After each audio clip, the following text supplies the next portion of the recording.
Ngayong araw, may panibagong backyard racer na naman pala tayong pupuntahan. Ito pala ay first time customer natin. At siya din ang una nating customer na backyard racer ngayong buwan ng October. Bago yan, ako nga pala si EJ, isang international tambay na may pangarap. Kaya tara, samahan niyo ako. Maaga pala ako nag-prepare dito dahil may panibago na naman tayong customer ngayon. Renedy ko na pala ang aking mga gamit dito dahil ang customer natin ngayon ay malayo-layo din pala ito mga kagri. Ang setup pala natin ngayon sa ating customer ay sa atin ng mga vitamins at pang-deworm na gagamitin dahil konti lamang kanyang mga alagang kambing. Nang natapos na ako nag-prepare ay kaagad ko na palang dinala ang bag ni Doro upang makalis na tayo. Ito palang sasakyan natin ngayon mga kagri. At dahil highway naman ang ating madadaanan, ginamit ko na pala dito ang ating pickup 125 para mabilis tayo sa ating travel. Wala naman kasing mahirap na daan ang madadaanan kaya ito na lang ang aking dinala. Makikita na lang kami ni customer sa eksaktong lugar upang doon na lamang niya ako sunduhin papunta sa kanyang mga alagang kambing mga kagri. At dahil mahaba-haba ang ating biyahe, i-explain ko muna sa inyo kung paano tayo nalaman ni Sir Customer. Nakita lang pala tayo ni Sir sa YouTube mga kagri at sakto, kabarangay lang naman natin ito sa Kapas Tarlac. Kaya nagpa-service na ito sa akin, nasa bundok-bundok din pala ang kanyang mga alagang kambing katulad ng sa akin at konti lamang ang mga ito. Nagpa-service pala siya sa atin dahil nagtatay ang iba niyang mga kambing at mahirap daw itong tumaba. Kaya niya tinawag sa akin ang kanyang mga alagang kambing bago pa ito mamatay mga kagri. Sa mga nais po palang magka-farm visit ay mag-message lamang po kayo sa akin para atin po itong mapuntahan. Magagawan po natin ito ng paraan basta malapit lamang po ito sa amin dito sa Kapas. Kahit ilan pa pong piraso ito, mapakonti man o madami, ay magagawan natin ito ng paraan. Sa nakakapanood po ng ating vlog, maaari niyo po bang i-share and like ang ating video mga kagri? Maraming salamat po in advance at mag-iwan na rin po kayo ng comment sa baba kung hanggang saan nakakarating ang ating video para lang makahatid tayo ng tulong at kaalaman sa mga ibang pang tao.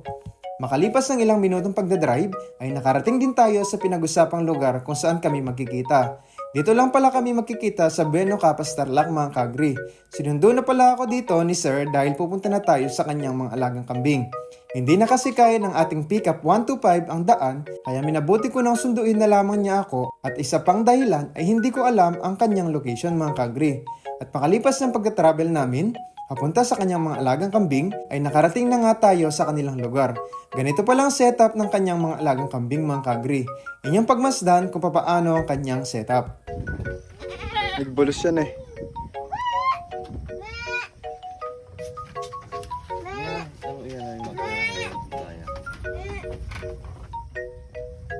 Ayos na ayos ang kanyang housing tapos sobrang linis pa nito. Halos kompleto pa nga ito mga kagri dahil meron siyang bamboo leaking salt at meron pa siyang pinaglalagyan ng pakainan sa side nito mga kagri kapag hindi sila makalabas sa panahon ng tag-ulan. Ayos lang naman ang taas ng kanyang housing since konti pa lang naman ang kanyang mga alagang kambing. At sobrang linis pa nga ng kanilang kulungan kaya sobrang namangha ako sa kanyang setup. Ganito lang pala ang alaga ni Sir, 3 mga babae ang kanyang mga alaga at isang bulugan na kambing. Mga native pala ang mga babaeng kambing ni Sir at upgraded naman ang Anglo-Nubian ang kanyang bak mga kagri. At ayos na ayos ito for beginner na katulad ni Sir. Matapos kong nakita ang mga alagang kambing ni Sir ay kagad na ako nagsimula mag-inject dito. At since kakatapos lamang na lang magtae, agad ko nang kinuha ang kanilang mga kakailanganing mga gamot at pang-deworm para tayo kagad ay matapos. Ang gagawin lang naman natin sa kanyang mga alagang kambing ay ibabody conditioning lamang itong mga kagri at bibigyan natin sila ng mga supplements upang maging matatag sila at lumakas kumain. Nag-prepare pala ako dito ng mga gagamitin natin sa kanyang mga alagang kambing katulad ng 3 ml na syringe at mga vitamins katulad ng B-Complex Fortified, multivitamins, sinabay ko na din ang iron dextran in case na may anemic sa kanyang mga kambing. Inihanda ko na rin ang ating mga pang-deworm na fenbendazole dahil ito ang aking gagamitin sa mga kambing na buntis at kaka-recover pa lang magtae kasi mas mahina ang effect ng fenbendazole kumpara sa albendazole.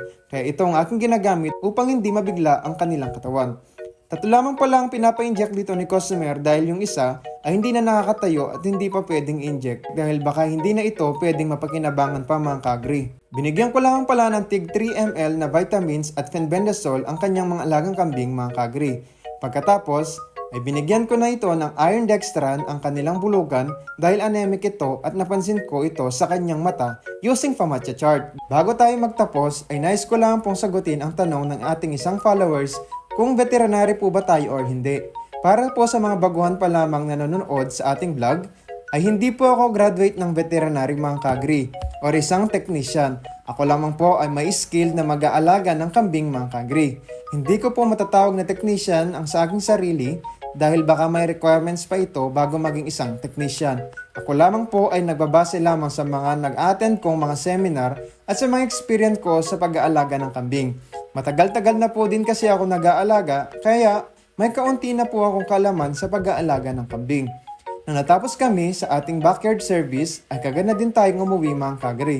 Dahil marami pa tayong gagawin, babalikan na lamang natin ito after 21 days para sa kanilang follow-up monitors. At yan lamang nagtatapos ang ating video tungkol sa first customer natin ngayong buwan ng October.